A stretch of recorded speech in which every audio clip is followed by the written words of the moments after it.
iniciar ouvindo a senhora Clarissa Costa de Lima, juíza de Direito do Estado do Rio Grande do Sul e presidente do Instituto Brasileiro de Política e Direito do Consumidor. Lembrando que aqueles que quiserem participar podem fazê-lo pelo Alô Senado, ligando no 0800 61 2211. Com a palavra a doutora Clarissa. Excelentíssimo senador Rodrigo Hollenberg, senador Ricardo Ferraço, demais componentes da mesa, senhores presentes. Agradeço inicialmente, em nome do Brasilcom, o convite para participar de um momento tão importante de aprofundamento e debate desse projeto de lei que visa regular as relações de crédito e a prevenção do superendividamento.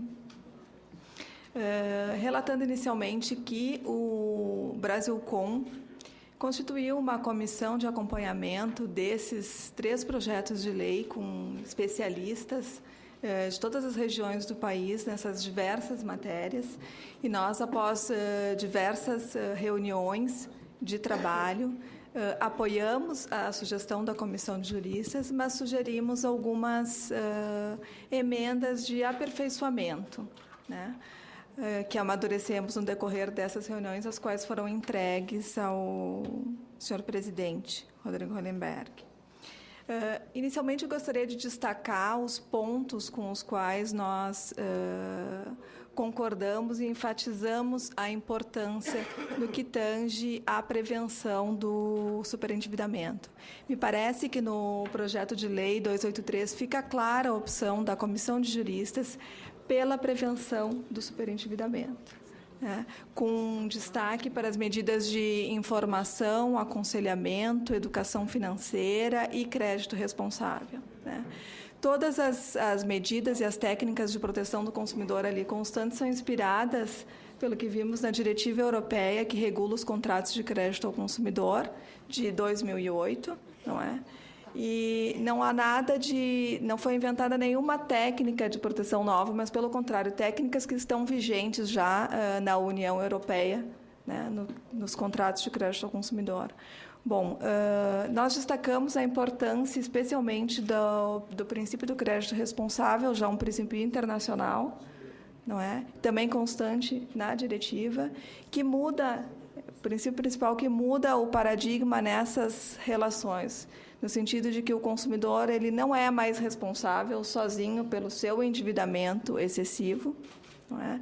Há uma mensagem aí de que os fornecedores são, sim, responsáveis por avaliar previamente a capacidade de reembolso dos consumidores antes de ofertar crédito e de fazer essa oferta de crédito adequada à sua capacidade de reembolso e adequada à finalidade para a qual o crédito é pretendido, não é?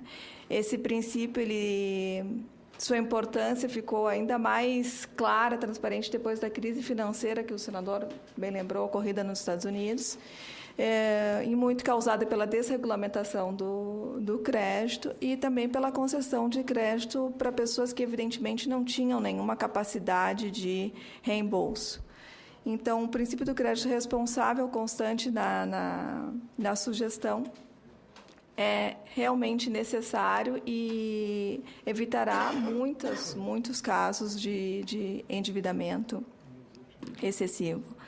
Nós, nas sugestões, então, de aperfeiçoamento do Brasilcom, nossa preocupação está com a questão da fixação de um mínimo existencial de 70% para todos os consumidores, não é? Esse mínimo existencial foi fixado, a contralicença vislumbra pelo artigo 104A, que, ao permitir o comprometimento de mais de 30% da renda líquida mensal do consumidor, ao estabelecer que esse é o nível de superendividamento, resta para o consumidor 70% de sua renda.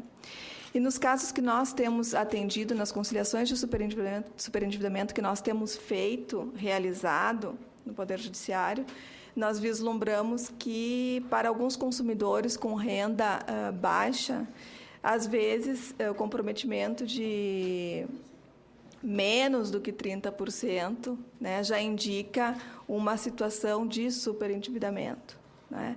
Consumidores que ganham 1 salário mínimo, que ganham 2 salários mínimos, gastam quase tudo aquilo, quase toda a sua renda, às vezes, com as despesas de subsistência, água, luz, aluguel, enfim. Então, a nossa preocupação é que esse critério pode estar excluindo justamente os consumidores que mais precisarão, não é, recorrer ao judiciário, que mais precisarão de ajuda no sentido de manter a sua subsistência. Então, nossa sugestão foi talvez de um critério mais elástico, de um percentual conforme a faixa de renda, quem sabe, desses consumidores, né? Aumentando o mínimo existencial para aqueles consumidores que têm renda mais baixa e diminuindo em relação, né, aos que percebem rendas mais altas. Gostaria de noticiar também recente relatório do Banco Mundial, agora de dezembro passado, de 2012, constituiu uma força-tarefa justamente para estudar, né, a questão da insolvência em mais de 50 países, e o relatório, a conclusão dessa força-tarefa, foi apresentado agora em dezembro, destacando a importância, não é, de se prevenir o superendividamento e de ter algum tipo de mecanismo para tratar esse fenômeno. Porque, senhores, por mais que se informe, se aconselhe, né, a experiência tem demonstrado que o endividamento excessivo, muitas vezes, ele acaba ocorrendo por fatos involuntários que fogem, não é, ao controle do devedor.